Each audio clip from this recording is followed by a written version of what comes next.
오늘 하나님 말씀은 신약 성경 베드로후서 제1장입니다. 베드로후서 제1장 신약 성경 383페이지입니다. 제1장 1절부터 4절에 있는 말씀까지 봉독해 드립니다. 예수 그리스도의 종이며 사도인 시몬 베드로는 우리 하나님과 구주 예수 그리스도의 의를 힘입어 동일하게 보배로운 믿음을 우리와 함께 받은 자들에게 편지하노니 하나님과 우리 주 예수를 알므로 은혜와 평강이 너희에게 더욱 많을지어다. 그의 신기한 능력으로 생명과 경건에 속한 모든 것을 우리에게 주셨으니 이는 자기의 영광과 덕으로서 우리를 부르신 이를 알므로 말미암음이라. 이로써 그 보배롭고 지극히 큰 약속을 우리에게 주사 이 약속으로 말미암아 너희가 정욕 때문에 세상에서 썩어질 것을 피하여 신성한 성품에 참여하는 자가 되게 하려 하셨느니라. 아멘. 사랑과 축복의 메시지 나눕니다. 사랑하고 축복합니다. 사랑하고 축복합니다. 감사합니다. 오늘은 신약 성경 베드로후서 1장 1절부터 4절에 있는 말씀을 중심해서 보배로운 믿음을 주신 이유라는 제목으로 말씀을 선포하고자 합니다. 여러분, 오늘 본문의 말씀은 가장 깊은 절망에서 가장 높은 소망의 축복을 얻은 베드로 사도가 이 땅에서 나그네의 삶을 살아가는 모든 그리스도인들에게 보내는 편지가 이제 베드로 전후서의 말씀입니다. 그래서 이 편지의 내용은 기독교 신앙이라는 것은 예수님의 부활을 근거로 하며 또한 하나님의 전지전능하신 능력과 다시 오실 예수님의 재림을 맞는 것인 것입니다. 뿐만 아니라 당시 박해를 당하고 있는 성도들을 격려하면서 우리 기독교의 신앙을 거짓 종교의 가르침과 혼합해서는 안 된다는 사실을 이 편지 속에서 강조하고 있습니다. 왜냐하면 당시에는 유대교 안에 있다가 기독교로 개종한 성도들이 있었고요. 또 이방신을 믿다가 전도를 받아서 예수님을 믿는 성도들이 많이 있어서 기독교의 진리가 자칫 다른 종교와 혼합될 그런 가능성이 많이 있었던 것입니다. 물론 그런 현상은 오늘날 우리가 예수님을 믿는 것과 아주 유사한 점이 있습니다. 사실 우리 모두는 처음부터 기독교인으로 태어난 것은 아닙니다. 오히려 수천 년 동안 전해 내려오는 다양한 토속적인 종교와 그리고 유교적인 전통으로 길들여질 대로 길들여진 한마디로 무속 신앙 상태에서 예수님을 구주로 믿고 영접하게 된 저와 우리 모두의 모습입니다. 그렇기 때문에 예수님을 믿는 데 있어서 아주 순수한 신앙을 가지신 분들도 많겠지만 때로는 혼합신앙을 가지고 있던 분들도 우리는 많이 있음을 보게 됩니다. 그뿐만 아니죠. 여러분, 우리 주변에는 정통 기독교에만 있는 것이 아니고요. 때로는 다양한 많은 종교들이 있고 또한 기독교라는 헐과 가면을 쓰고 있는 사이비드 기독교 내지는 이단 종교들이 우리들의 주변에는 너무나 많이 있는 게 사실입니다. 그렇기 때문에 그들의 집단은 항상 우리에게 신앙의 위협과 도전을 안겨주고 있는 그러한 현실입니다. 그럼 오늘날 교회 안에는 옛날에 무당을 좋아하다가 예수님을 믿는 그런 분도 있고요. 때로는 새벽마다 장독대나 부엌에다가 정한수를 떠놓고 이름도 알 수 없는 신에게 복을 빌다가 예수님을 구주로 영접하는 그러한 분들도 없지 않아 있습니다. 뿐만 아니라 1년이면 수차례 조상신에게 제사를 지내다가 예수님을 영접하여 예수님을 믿는 우리의 믿음의 식구들도 계십니다. 그와 마찬가지로 이 베드로 사도도 역시 여러 지역에 흩어져 사는 모든 성도들에게 과거의 삶의 모습이 어떠했든지 간에 이제는 하나님 앞에 올바른 믿음을 지키며 살아가도록 하는 그런 권면의 편지가 바로 본서의 내용입니다. 그러면 여러분, 이 믿음이라는 것을 우리가 무엇으로 비유할 수 있을까요? 물론 믿음이 무엇인가요? 비유적으로 말하자면 여러 가지 측면에서 말할 수 있겠지만은 오늘 본문의 말씀을 보면 베드로 사도는 이 믿음을 보배와 같다 그렇게 비유하고 있습니다. 이 보배, 즉 영어로 프리셔스라는데 이건 아주 귀중하고 값이 비싸다 하는 그런 뜻입니다. 여러분, 우리의 믿음도 역시 너무나 값이 비싸고 저와 여러분의 믿음은 너무나 귀중한 것입니다. 여러분, 예를 들어 우리가 어떤 사람으로부터 10,000원짜리 선물을 받았을 경우와 혹은 100,000원짜리 선물을 받았을 경우 어떤 사람에게 더 많은 감사의 마음이 갈까요? 물론 선물은 값을 따지지 않는 정성이라고 말하지만은 솔직한 심정으로는 아마 더 비싼 선물을 준 사람의 정성에 대해서 아마 더 감사하는 마음을 가질 수 있을 것입니다. 그렇다면 우리의 믿음이 이 본서의 말씀을 보면 보배와도 같다고 했는데 사랑하는 성도 여러분이여, 이 보배로운 믿음의 주체가 과연 누구일까요? 그건 당연히 우리 주 예수 그리스도이십니다. 믿습니까? 그래서 예수님이 믿음의 보배가 된다는 말씀은 우리가 구약 성경에 보면 여러 곳에 기록되어 있습니다. 먼저 구약 성경 욥기서 22장 25절의 말씀 보면 이런 말씀이 있습니다. 시작. 전능자가 내 보화가 되시며 내게 고귀한 은인이 되시리니 아멘. 여러분, 이 말씀을 보면 저와 여러분이 믿는 바 우리 하나님과 예수님은 우리의 보배가 되시고 우리의 은이 되신다 그렇게 말씀합니다. 뿐만 아니라 구약 성경 학개서 2장 7절에 보면 하나님과 메시아로 오신 예수 그리스도는 모든 나라의 보배가 되신다고 그렇게 표현하고 있습니다. 여러분, 신약 성경 베드로전서 1장 19절의 말씀 보면은 베드로 사도는 예수님의 피를 가리켜서 보배로운 피라 그렇게 표현하고요. 또한 베드로전서 2장 4절을 보니까 예수님을 가리켜서 하나님께 택하심을 받은 보배로운 산돌이라 다양한 표현을 제시하고 있습니다.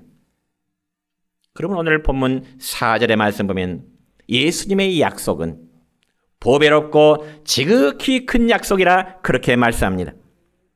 사랑하는 성도 여러분이요, 예수 그리스도는 그를 믿는 모든 성도들에게 보배가 되심을 믿으시기를 축원합니다.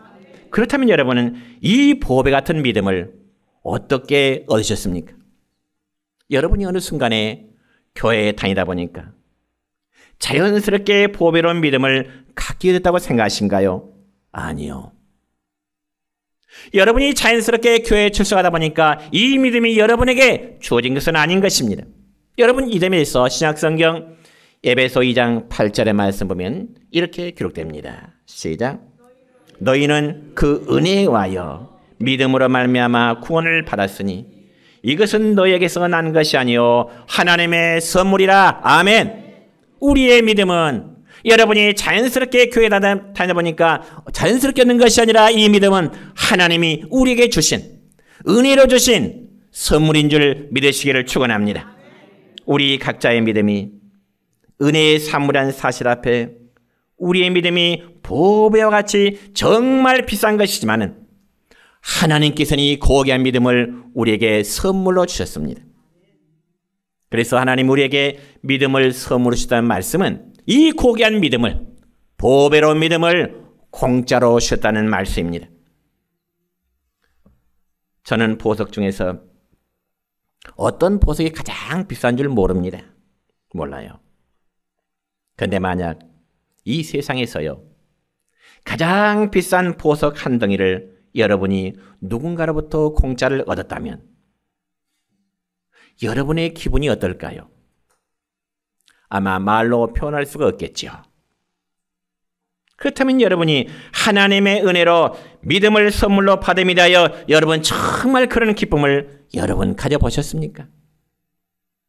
아니, 보석 한 덩이를 얻는 기분은 알지라도 여러분의 믿음을 정말 귀하게 여기시기를 축원합니다. 여러분, 우리의 믿음이라는 것은 내가 믿고 싶으면 믿고 믿기 싫으면 그냥 두어버리는 그런 정도가 되어서는 안 됩니다. 입으로는 우리가 보배로운 믿음이라고 고백을 하면서도 조금 힘들고 어려우면 우리의 믿음을 마치 헌신짝처럼 버려서는 안 된다는 것입니다. 그러면 여러분, 이 보배로운 믿음이라는 이 말씀의 의미는 정말 생명 자체보다도 훨씬 더 귀중하다는 것을 표현하고 있는 것입니다. 그러면 여러분의 믿음이 왜 보배로울까요? 그것은 우리를 의롭게 하는 것은 오직 믿음밖에 없기 때문에 그렇습니다. 그리고 우리가 하나님 앞에서 죄 없이 설 수 있는 것을 알게 해주는 것이 바로 믿음임을 믿으시길 바랍니다. 그러니 얼마나 보배로운 믿음이십니까? 사랑하는 성도 여러분요, 우리의 믿음은 그 어떤 것과도 바꿀 수가 없습니다. 그래서 우리보다 앞선 위대한 믿음의 선진들은 이 보배 같은 믿음을 지키기 위해서 자신의 생명을 하나님께 드리는 순교의 제물이 되었던 것입니다. 그러면 하나님께서 우리에게 이 보배로운 믿음을 주신 구체적인 그 이유가 과연 무엇일까요? 첫째는 생명과 경건에 속한 것, 모든 것을 하나님이 우리에게 주시기 위함인 것입니다. 오늘 본 말씀 3절의 말씀입니다. 시작. 그의 신기한 능력으로 생명과 경건에 속한 모든 것을 우리에게 주셨으니 이는 자기의 영광과 덕으로서 우리를 부르신 이를 알므로 말미암이라. 아멘. 여러분, 이 말씀은요, 우리가 하나님과 예수 그리스도의 의를 힘입어 보배로운 믿음을 우리가 얻게 되었고요, 그로 인하여 생명과 경건에 속한 모든 것을 또 얻게 되었다고 말씀하고 있습니다. 그리고 생명과 경건에 속한 모든 것을 우리에게 주시되 신기한 능력으로 하나님이 우리에게 주셨다고 말씀하십니다. 여러분, 여기에 신기한 능력이라는 말씀은 인간의 이성과 지성으로는 정말 이해하기 힘든 그러한 하나님의 능력을 말씀하는 것입니다. 그래서 영어 성경에 보니까 His divine power, His divine power, 다시 말씀합니다. 하나님의 강한 능력의 힘이다, 그 말입니다. 신성한 능력, 하나님의 강한 능력의 힘.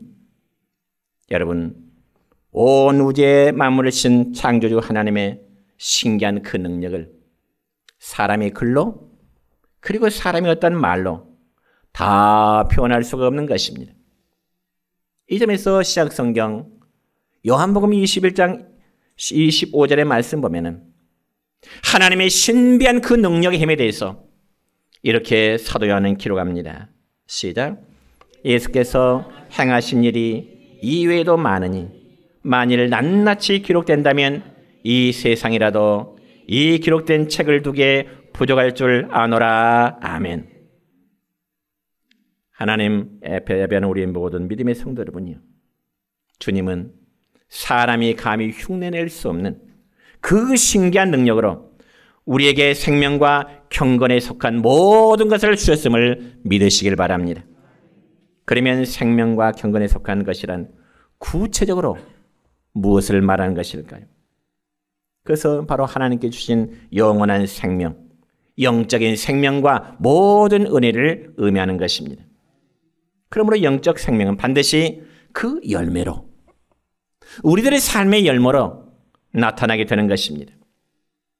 그러므로 신약성경 에베소 2장 1절의 말씀 보면 이렇게 기록됩니다. 시작. 너희의 허물과 죄로 죽었던 너희를 살리셨도다. 아멘.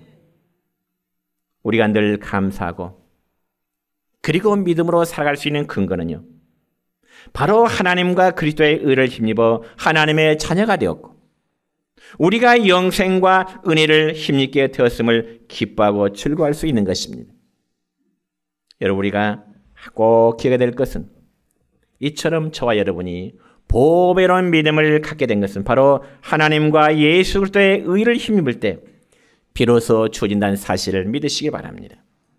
그러므로 내게 보배로운 믿음을 주신 그 하나님께 늘 감사하며 찬양하는 삶이 되어주시기를 축원합니다.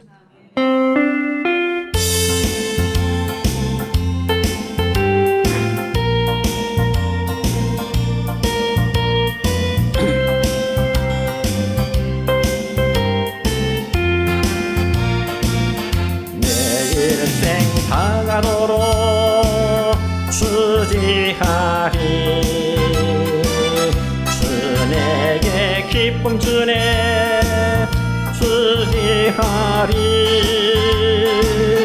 전국길에 검은 폭포 몰려올 때도 주 나를 놓지 않네.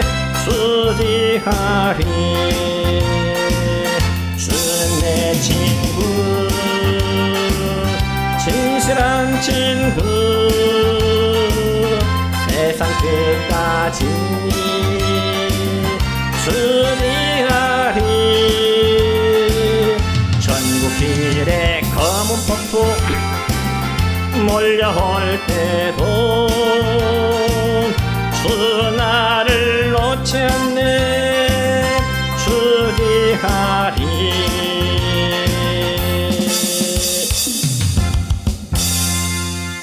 두 번째로 신성한 성품에 참여하는 자가 되도록 하기 위함입니다. 오늘 본문의 말씀 4절의 말씀 같이 읽습니다. 시작. 이로써 그 보배롭고 지극히 큰 약속을 우리에게 주사 이 약속으로 말미암아 너희가 정욕 때문에 세상에서 썩어질 것을 피하여 신성한 성품에 참여하는 자가 되게 하려 하셨느니라. 아멘. 여러분, 하나님께서는 예수 믿는 우리 성도들에게 큰 약속을 허락하시고요, 또한 그 약속을 다시금 이루어 주시는 하나님이십니다. 그래서 방금 전에 읽었던 4절에 보니까 보배롭고 지극히 큰 약속이라 이렇게 말씀하시네요. 그러면 과연 하나님께서 우리에게 주신 이 보배롭고 지극히 큰 약속은 과연 무엇일까요? 먼저 구약성에 보면 구약의 위대한 약속은 여인의 후손 오실 메시아, 즉 예수님을 보내주시겠다고 하는 그 약속이고요, 또한 신약의 위대한 약속은 우리에게 성령님을 보내주시겠다고 하는 그 약속임을 믿으시기를 축원합니다. 그래서 성령께서는 우리를 깨우쳐 주시고요, 우리를 성결하게 하시는 위대한 일을 이루어 나가시는 분이십니다. 그리고 우리 성도로 하여금 거룩한 신성의 하나님의 성품에 참여하는 자가 되도록 하시는 겁니다. 여러분, 성경에서 신성한 성품이라는 것은 곧 다른 말로 하나님의 성품, 그런 뜻입니다. 그러므로 성경이 우리에게 보여주는 이 믿음의 열매는 어떤 사람이 유리한 업적이나 행동으로 나타나는 공적주의가 아닙니다. 우리가 하나님 앞에서 얼마나 좋은 일을 많이 했느냐, 얼마나 선하고 착한 일을 통하여 우리에게 누가 칭찬을 많이 듣고 높임을 받았느냐 하는 것도 역시 아닙니다. 물론 이런 일들이 사람들에게는 크고 놀라운 일이 될 수 있지만은 하나님 앞에서는 사소한 일에 불과합니다. 그러므로 이런 사소한 일의 공로 때문에 우리를 하나님의 진노에서 벗어나게 할 수는 없는 것입니다. 그러면 하나님 앞에서 과연 우리 모두의 자랑은 어떤 자랑이 필요할까요? 그것은 바로 그리스도인 성도들인 우리 자신들의 성품인 것입니다. 여러분, 하나님이 우리에게 보배로운 믿음을 주신 것은요, 그 믿음으로 인하여 우리가 물질적인 복이나 받고 어떤 기적이나 일으키고 살아가는 그렇게 만족하도록 하기 위함이 결코 아닌 것입니다. 참으로 주님의 보배로운 믿음을 통하여 하나님의 거룩한 성품에 참여하도록 하는 것입니다. 그러면 과연 이 세상에 누가 하나님의 성품에 참여할 수 있을까요? 누가? 한 나라의 지도자인 대통령일까요? 교회의 중직자일까요? 아니면 양무리를 많이 거느리는 세계적인 목회자일까요? 그렇지 않습니다. 하나님의 성품에 참여하신 자는 오직 보배로운 믿음을 가진 성도들임을 믿으시기를 축원합니다. 그러니까 여러분의 마음속에 보배로운 믿음을 소유하고 계신다면 여러분은 하나님의 성품에 참여하고 있다는 바로 현재의 사실을 믿어도 되는 것입니다. 흔히 사람들은 믿음을 생각할 때 간단하게 옷을 입는 것과 같이 생각하는 경우들이 있습니다. 옷 갈아입었다. 과거에는 예수님과 상관없고 하나님과 상관없이 살았던 그가 어느 날 갑자기 교회 다니면서 예수를 믿어 그래서 표현하기를 저 사람 옷 갈아입었네. 그런 표현들을 종종 합니다.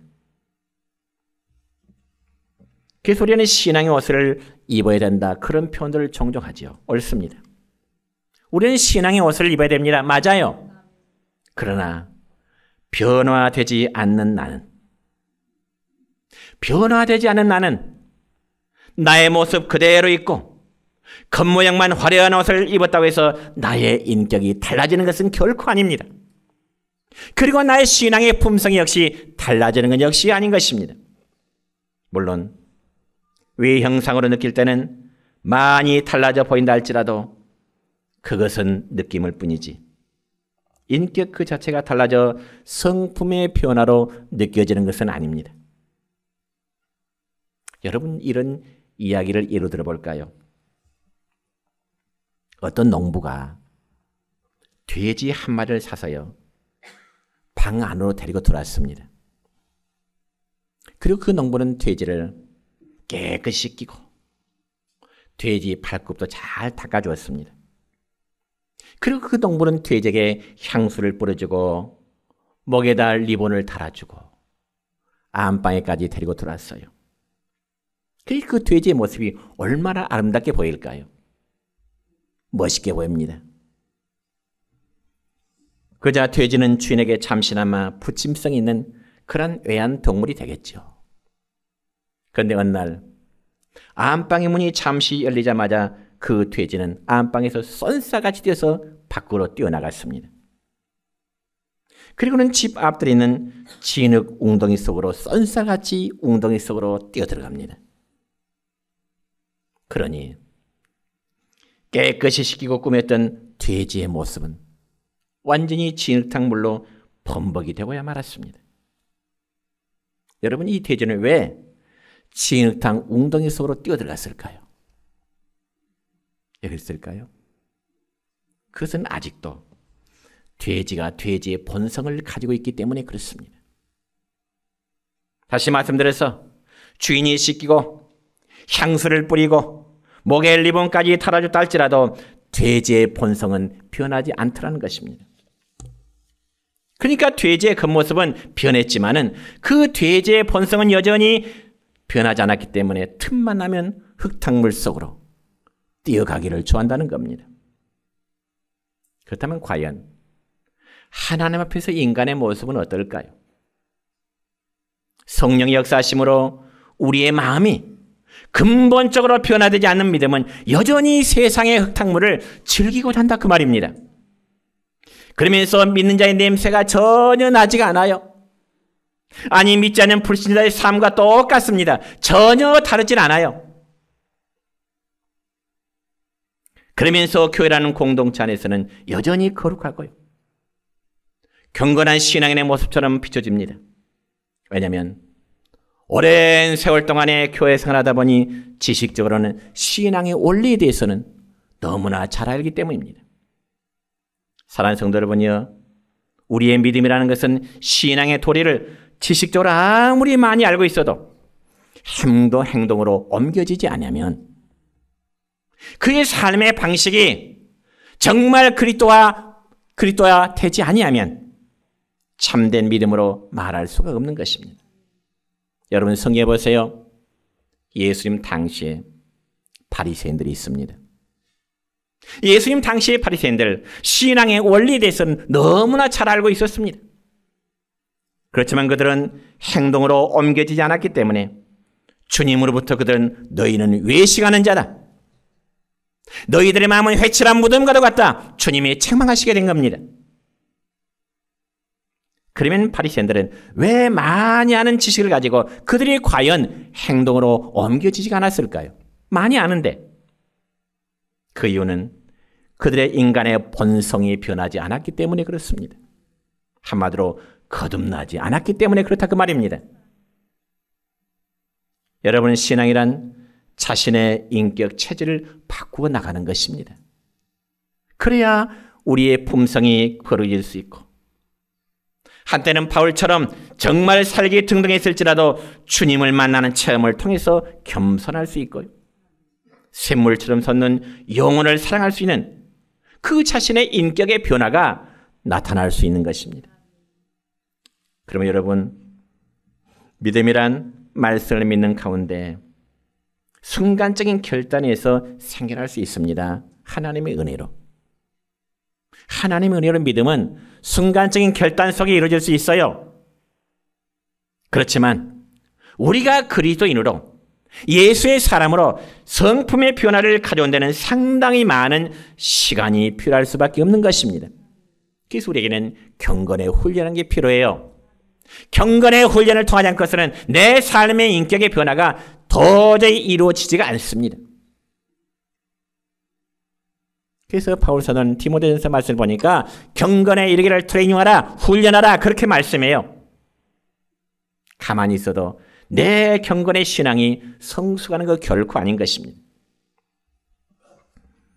여러분, 그래서 고린도전서 15장 31절 말씀을 보면 사도 바울은 이런 고백을 우리에게 합니다. 시작.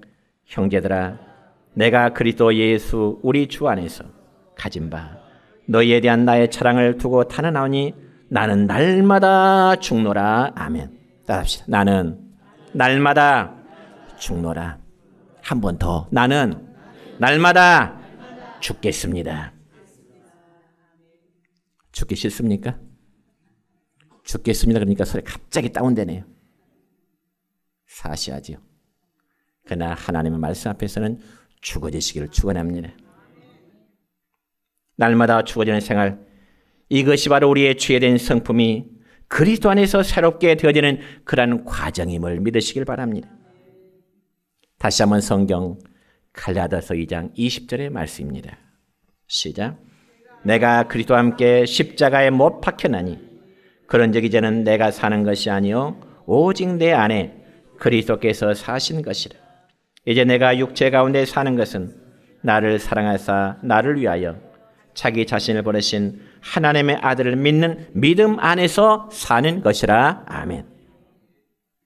사랑하는 믿음의 식구 여러분이요, 저와 여러분 우리도 역시 바울의 이러한 고백을 할 수 있기를 축원합니다. 참 저는 이 말씀을 묵상할 때마다 내가 그리스도와 함께 십자가에 못 박혔다. 도저히 그럴 수 있을까? 주님의 십자가에 나도 함께 못 박여 죽겠다. 바울의 이런 신앙의 고백처럼 나도 그렇게 이런 고백을 할 수 있을까? 이제는 내가 사는 것이 아니요 오직 내 안에 그리스도께서 사신 것이라. 이 말씀을 묵상할 때마다 하나 앞에 양심의 부끄러움과 때론 두려움과 그런 양면의 마음을 갖게 됩니다. 여러분, 내가 그리스도와 함께 십자가에 못 박혔다 하는 것은 자신의 절대적인 부정을 의미하는 것입니다. 왜냐하면 자신이 살아서는 거룩하신 하나님의 성품에 결코 참여할 수 없기 때문에 그렇습니다. 참으로 하나님의 백성은 자기 자신이 인생의 주인으로 사는 것이 아니라 우리 속에 그리스도를 주인으로 섬기는 삶인 것입니다. 믿습니까? 여러분의 인생은 여러분의 자신이 아니라 여러분 안에 거하시는 예수 그리스도이심을 믿으시기를 축원합니다. 그리고 하나님이 우리를 부르시는 것은 바로 하나님의 영광과 더불어 큰 약속을 주시면서 이제는 더 이상 세상에 썩어질 육신의 일을 버리게 하시고 제발 하나님의 성품에 참여하는 자가 되도록 베드로 사도는 이 시간 흩어지는 모든 그리스도인들과 우리 내정교회 모든 성도에게 주시는 권면입니다. 물론 우리가 하나님의 성품에 참여한다고 해서 하나님의 본질에 동참한다고 하는 그런 의미는 아닙니다. 말씀 좀 어려울 것입니다만은 다시 말해서 우리는 거듭남과 성화됨을 통하여 아담 이후로 잃어버렸던 하나님의 형상을 다시금 회복할 수 있는 것입니다. 그리고 보배로운 믿음은 오랜 시간 가운데서도 주님을 섬길 수 있도록 해주고 그 믿음은 우리로 하여금 이제는 세상에 썩어질 것을 피하여 하나님의 성품에 참여할 수 있는 성숙한 믿음의 분량에 이르도록 하시는 겁니다. 여러분, 우리는 신약성경 에베소서 4장 13절의 말씀을 보면 이렇습니다. 시작. 우리가 다 하나님의 아들을 믿는 것과 아는 일에 하나가 되어 온전한 사람을 이루어 그리스도의 장성한 분량이 충만한 데까지 이르리니. 아멘. 여러분, 이 말씀 보면 우리의 믿음이란 성장만 해서는 안 되고요, 성장한 만큼 성숙해져야 된다고 말씀하고 있습니다.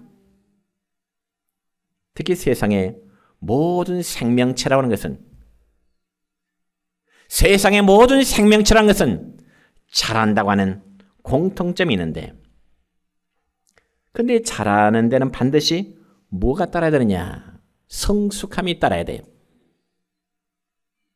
예를 들어 아무리 과일이 크고 성장했을지라도 그 과일이 성숙하지 않으면, 즉 익지 않은 과일은 값어치도 없겠죠, 맛도 없겠죠, 상품으로서의 가치도 없을 것입니다. 또 예를 들어서 어린아이가 키만 멀수하게 크고 지능과 인격에 있어서는 전어 같다면 그 부모의 마음은 아픔이 될 것입니다.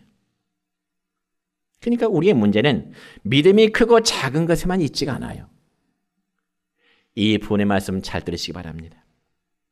여러분, 우리가 믿음이 작으면 작은 대로 그에 따른 성숙한 신앙의 인격을 가져야 돼요. 믿음이 크면 클수록 신앙의 인격에 성숙함이 있어야 되는데, 믿음의 성장만 있고 성숙한 인격이 따라오지 못한다면 그건 결코 바람직하지 못한 삶입니다. 특별히 우리나라에 과거에는 1,000만 그리스도인들이 있다고 양적인 성장을 많이 자랑하고 있습니다. 1,000만 성도. 그런데 그 많은 1,000만 성도가 그리스도인들이 빛과 소금의 역할을 세상에서 감당하지 못하는 그 이유가 뭘까요? 믿음이 성숙하지 못한 때문인 것입니다. 그러므로 본서의 기록자인 베드로 사도는 기독교 신앙이란 단순히 믿는다는 차원을 넘어서야 한다는 것을 지적하고 있습니다. 그리고 진정 우리가 하나님의 성품에 참여할 만한 보배로운 믿음을 조금이라도 가지고 있기만 한다면 하나님의 역사는 일하고 능력은 나타날 줄로 믿습니다. 오늘 말씀했습니다. 우리는 예수 그리스도의 마음인 온유와 겸손을 배우는 가운데 날마다 믿음의 성숙함에 이르도록 우리 자신을 더 훈련하고 신앙의 인격을 더 성숙함에 이루어야 될 것입니다. 그리고 날마다 하나님의 형상대로 회복되어지는 여러분의 믿음이 되어지기를 주님의 이름으로 축원합니다.